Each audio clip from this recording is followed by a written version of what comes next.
allí metida el tiempo. Está detenido. Noong 2016 sa Colombia, isang 19 years old na dalaga ang huling namataan sa footage ng security camera habang tahimik na naghihintay sa isang kainan. Walang kamalay-malay na iyon na pala ang wakas ng kanyang masasayang sandali. Lumaki siya sa isang mapagmahal at kristyanong pamilya at sa mga panahong iyon, tila natagpuan na rin niya ang kanyang tunay na pag-ibig. Ngunit ang kanyang pagkawala ay nababalot ng mga kaduda-dudang tauhan, kabilang na ang isang pastor. Kaya't lalo pang naging kahinahinala ang katahimikan ng mga otoridad na tila ba ayaw ilantad ang buong katotohanan.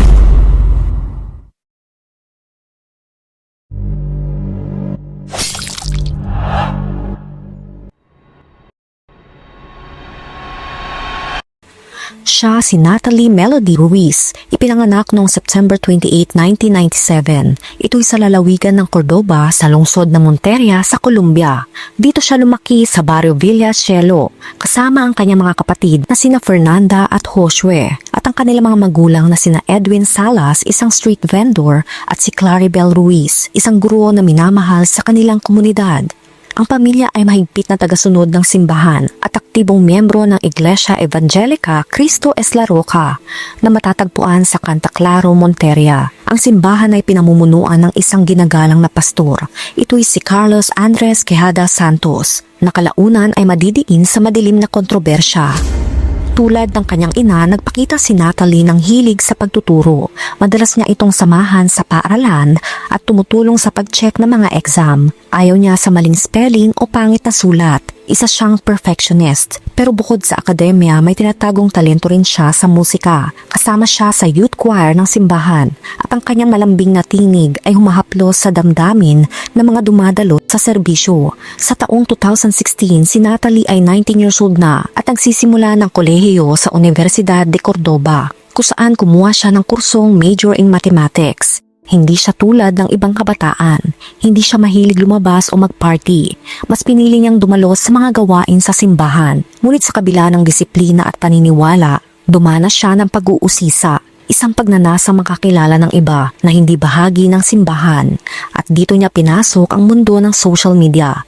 Noong August 2016, nakilala niya si Miguel Arturo Rosso, isang sundalo sa brigada ng Army sa Monteria. Dito nagsimula ang isang lihim na pag-iibigan na sa loob ng ilang buwan ay namuhay sa mga text messages at tawag. Malayo sa kaalaman ng kanyang mahigpit na magulang. Dumating ang November 29, 2016, isang araw na nagsimula ng normal para sa pamilya ni Natalie.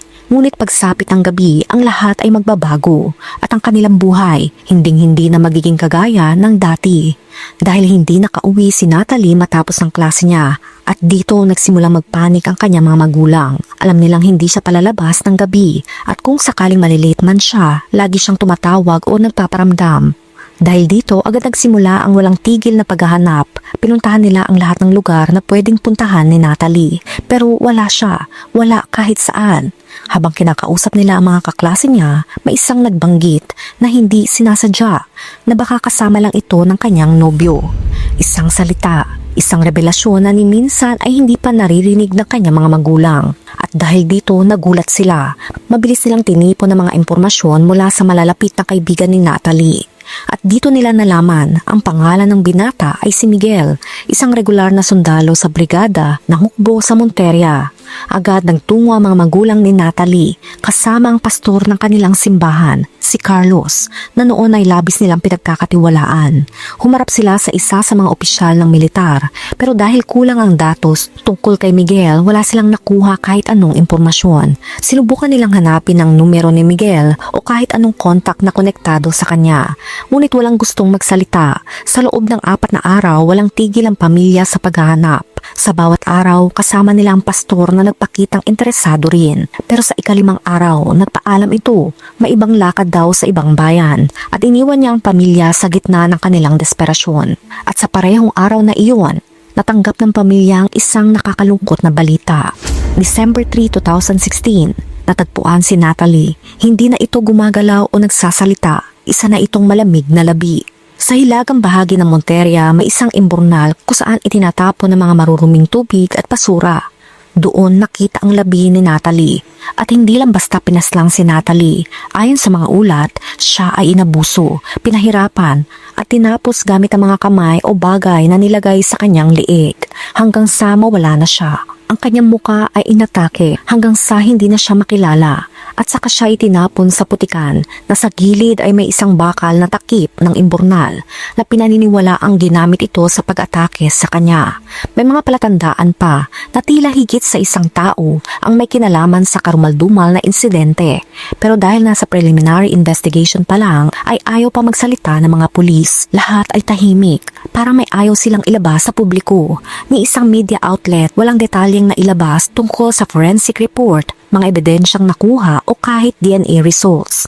Lahat ay tila tinakpan pero isang bagay ang malinaw. Tuluyan nang nawala ang tinig ni Natalie. Ang boses na minsan umaawit sa simbahan ay tahimik na ngayon. At kasabay nito naglaho rin ang tiwala ng kanyang pamilya sa simbahan na matagal na nilang pinaniniwalaan.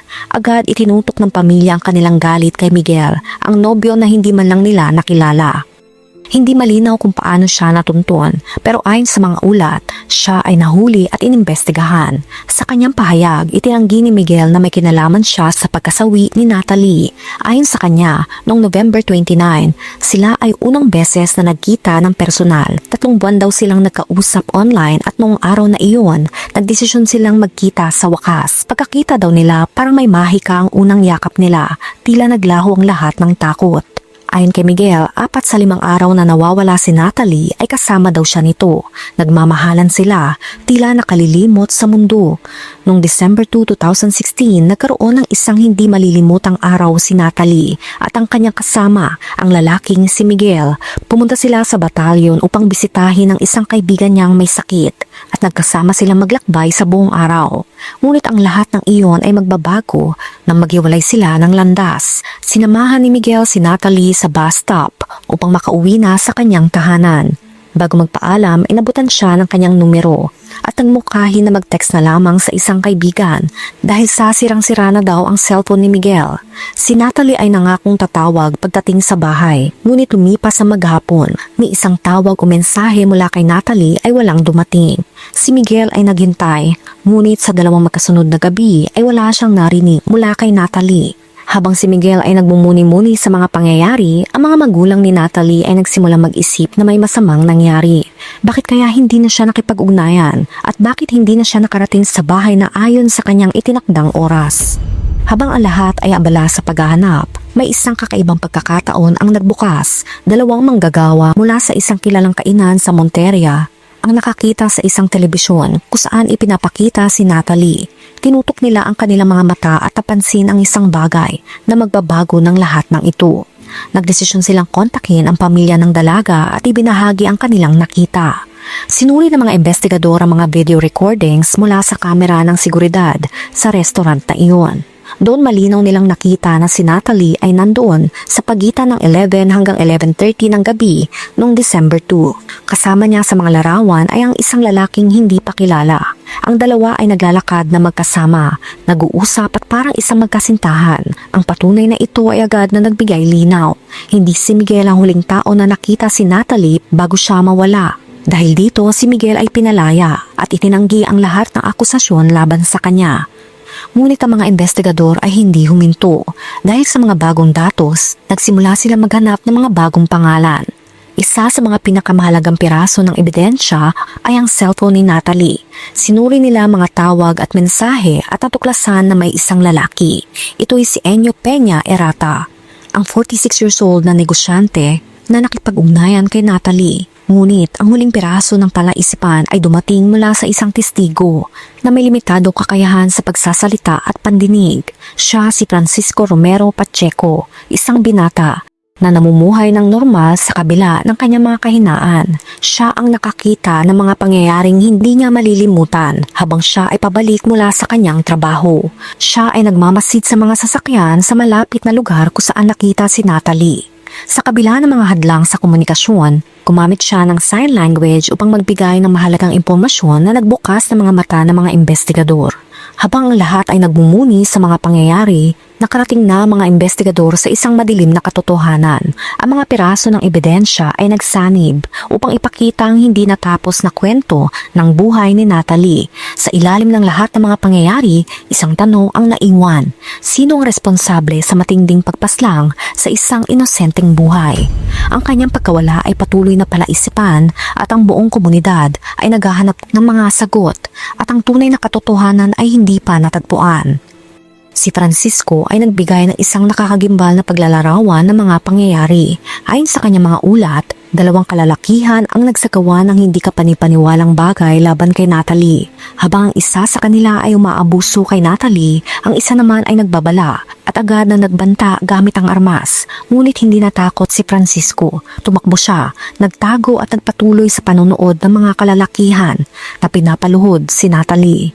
Ang nakakamanghang detalye na ibinahagi ni Francisco ay ang pag-atake sa mukha ni Natalie gamit ang takip ng drain. Ang simpleng peraso ng metal na ito ay isang napakahalagang ebidensya na walang sinuman maliban sa mga naroon ang nakakaalam tungkol dito, kundi ang mga otoridad lamang. Nakita ni Francisco na tinapos ang dalaga at iniwan ang kanyang labi sa lugar. Pumalag pero walang nagawa at agad na tumakas ang mga salarin. Sa kabila ng takot at panganib, si Francisco ay naging isang mahalagang saksi. Sa tulong ng mga video recordings at pagkilala sa mga larawan, natukoy ni Francisco ang mukha ng mga sospek. March 2017, nahuli ang 2 sospek. Ito ay si Angel David Sanchez Tordesillas at si Inyo Jose Piñata Herrera, parehong motorcycle driver. Inaresto sila sa kanilang mga bahay sa Monteria at San Pelayo. At dito ang mga pagdinig sa kaso ay nagsimula na. Iniharap ang mga kaso ng pang-aabuso sa korte, ngunit hindi inamin ng mga akusado ang insidente. Bagamat nakulong na ang 2 kalalakihan, hindi nagbigay ng kasiyahan ang unang hatol. Sa kabila ng mga nahuling salarin, patuloy pa rin ang pagsisiyasat ng mga otoridad. Noong April 6, 2017, isang sorpresang anunsyo mula sa direktor ng Piskalya sa Cordoba na si Ivan Marquez Barrios ang nagpatibay na may iba pang kasabwat sa likod ng pagkasawi ni Natalie. Higit pa sa 2 ang mga tao na inaasahang madadawit. Ayon sa kanya, walang makakalimot sa kalupitan ng kaso na nagwasak sa puso ng buong komunidad. Ang buong bansa ng Colombia ay nagdadalamhati at umaasa na ang katarungan ay makakamtan. Di nagtagal, ibinunyag ang isa sa pinakamalaki at nakakagulat na balita noong September 18, 2017. Si Carlos, ang pastor ng simbahan ng pamilya ni Natalie, ay itinuturo sa pagkasawi ng dalaga. Si Carlos ay isang kinikilalang leader ng simbahan, isang spiritual guide ng pamilya ni Natalie, at alam natin na tumulong siya sa paghahanap ng nawawalang dalaga. Ngunit pagkatapos ng insidente, naglaho siya mula sa Monteria. Habang ang mga testigo ay naglahad ng mga ebidensya ng isang tagong relasyon sa pagitan ng sundalo at ng biktima, ay meron pang isang nakakagulat na impormasyon ang lumabas. May relasyon si Carlos at Natalie, isang lihim na relasyon na pinilit niyang itago mula sa lahat, kahit mula sa kanyang mga miyembro ng simbahan. Ang mga kaibigan ni Natalie at ang kanyang kapatid ay nagsalita laban sa pastor. Nagsasabing siya ang nagpasimula ng mga lihim at mga bawal na relasyon. Sinasabi nila na pinilit ni Carlos si Natalie na maglihim habang binabantayan siya at iniiwasan ng ibang tao mula sa katotohanan ng kanilang pagsasama. Samantala, si Francisco ang saksi ay nagpatuloy sa kanyang testimonya na nagsasabing nakita niya si Carlos bilang isa sa mga pumaslang kay Natalie. Si Carlos ay nagsalita sa unang pagkakataon at sinubukang patunayan ang kanyang kalinisan sa pamamagitan ng isang testigo na nagsabing siya ay nasa isang gawain sa El Salado noong December 3, 2016. Ngunit sa kabila ng kanyang depensa, pinaniniwalaan ng piskalya na siya ang utak ng insidente, ang nag-utos sa mga kalalakihan na paslangin ang kawawang dalaga. Ngunit isang malaking pagbaligtad ang nangyari sa korte. Si Carlos, ang pastor na naisip ng marami bilang isa sa may kasalanan, ay dineklarang walang sala ng First Criminal Court of the Circuit noong February 2019. Ipinakita ng depensa na siya ay wala roon sa mismong araw ng insidente, kaya't pinawalang sala siya sa korte. Ang desisyon ng korte ay isang mabigat na pagkatalo para sa pamilya ni Natalie. Tila malabo na makuha ang katarungan, ngunit sa kabila ng lahat ng ito, ang laban ay hindi pa tapos. Si Francisco ang saksi ay nanatiling matibay sa kanyang testimonya, ngunit ang kanyang kapansanan ay naging isang hadlang. Ang Ang mga issue sa interpretasyon ng kanyang mga saloobin at galaw ay naging isang matinding hadlang sa pagtanggap ng kanyang mga pahayag sa korte. Dahil dito ang pag-aproba ng desisyon sa apela ng piskalya ay hindi nakuha at hindi nakatulong na ang testimonya ni Francisco ay nagpakita ng mga pagkakaiba at hindi matatag na mga detalye. Ang pinakamabigat na dagok ng pamilya ay nangyari noong December 2018 nang ang mga salarin na sina Angel at Inyo ay pinalaya dahil sa pagkatalo ng kaso, paglabag sa mga takdang oras ng batas. Matapos ang lahat ng paghihirap at pagsisiyasat, ito ang naging isang masakit na pagsubok para sa mga mahal sa buhay ni Natalie. Kasama ang mga pagkatalo sa paglilitis, nagpatuloy ang pamilya ni Natalie sa pakikipaglaban. Hindi nila tinanggap ang pagkatalo ng katarungan. Ang laban ng pamilya ay nagpatuloy sa kabila ng lahat ng mga balakid. Habang ang mga sospek ay nagpatuloy sa kanilang laban sa korte, ang mga taong bayan ay nagtipon para magprotesta. Maraming kilosang mamamayan ang nagsagawa ng mga marcha upang igiit ang kanilang karapatan sa katarungan at magbigay ng dangal kay Natalie. Sa pamamagitan ng sama-samang pagtindig ng mga tao, naging mas malakas ang panawagan ng hustisya. Matapos ang ilang taon ng paghihirap, nangyari ang isang himalang pagbabago. March 3, 2023, isang makasaysayang hatol ang ibinaba ni Judge Edwin Rodelo. Parehong hinatulan ng 43 years at 7 months na pagkakakulong ang dalawang akusado sa salang pinaigting na pagpaslang sa babae at matinding pang-aabuso. Ang kanilang magiging bagong tahanan ay selda sa Las Mercedes Prison sa Monteria. Ngunit sa kabila ng tagumpay ng pamilya ni Natalie, hindi pa tapos ang laban. Umapila ang depensa at ang kasong ito ay muling bubuksan sa mas mataas na hukuman, pero hindi lang iyon ang gumulat sa publiko. 4 na buwan matapos ang hatol, isang pangalan ang lumutang ulit at nagdulot ng bagong pangamba. Ito'y si Pastor Carlos Andres Quijada Santos, ang pastor na kilala sa bansag na El Pastorcito. Noong July 13, 2023, siya ay naresto ng pulisya, hindi dahil sa kaso ni Natalie, kundi dahil sa isa pang insidente. Ito ay mas madilim, mas nakakakilabot. Ayon sa mga ulat noong June 1, 2022, sa mismong lugar kung saan siya nangangaral, sa loob ng simbahan sa Santa Clara, Monteria, isang 16 years old na dalagita ang naging biktima ng kanyang makamundong pagnanasa. Tumulong lang ang dalaga sa mga gawain sa simbahan. Hindi niya inakalang ang kanyang pastor pala ay isang halimaw na nagbabalat kayo. Mula sa simpleng paghawak na uwi sa karumaldumal na pananamantala. Sa kabila ng pagtutol ng biktima, tuluyang ginawa ng pastor ang hindi dapat. Nang matuklasan ito ng kanyang pamilya, agad nilang isinumbong sa mga otoridad.